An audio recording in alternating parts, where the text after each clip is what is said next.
Avez-vous des plants de maïs qui ressemblent à celui-ci dans votre champ? Si oui, vous avez un problème de versative. Aujourd'hui, je vous explique les causes et les impacts de ce problème qu'on appelle communément le col-doigt.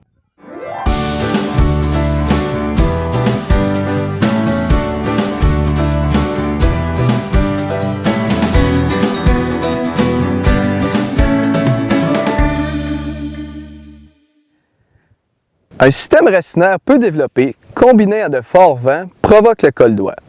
Pour bien comprendre ce phénomène, examinons en premier ce qui se passe sous le sol en regardant le système racinaire d'un plant de maïs. Les racines séminales se développent à partir du grain de la semence et nourrissent la plante jusqu'à V3. Ensuite, les racines nodales prennent le relais et se forment sous la surface du sol. Enfin, les racines adventives poussent hors du sol.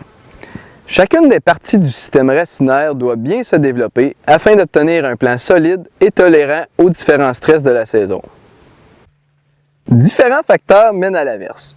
Contrairement à ce que plusieurs peuvent penser, ce n'est pas la chrysomèle qui est le problème majeur au Québec. Au printemps, le travail du sol, le semis et l'épandage du lisier peut créer une légère compaction qui limite le développement des racines.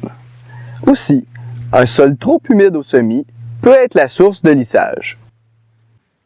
Les impacts sur le rendement dépendent du stade de développement de la plante au moment où les forts vents se produisent, provoquant l'averse. Au stade V10 à V12, cela peut engendrer 3 à 4 % de perte de rendement. Par contre, à la sortie des croix, le stress créé sur la plante peut affecter la formation des soies et altérer la pollinisation. Ceci aura donc un impact direct sur le rendement. Pour minimiser les problèmes de versative, il faut en premier porter une attention particulière au travail du sol, afin d'éviter de l'assécher, de s'assurer d'une uniformité de la profondeur de semis et d'obtenir la profondeur désirée. Il faut également choisir des hybrides qui ont le potentiel génétique d'avoir un système racinaire plus développé que d'autres. C'est un critère non négligeable. Les guides de semences sont très utiles pour obtenir cette information.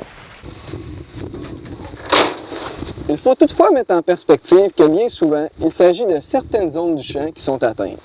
Dans tous les cas, si vous remarquez lors de la récolte que votre maïs présente du col-doigt, il y a lieu d'investiguer pour en connaître la cause. Vous pourrez vous améliorer l'année suivante et ainsi viser plus haut.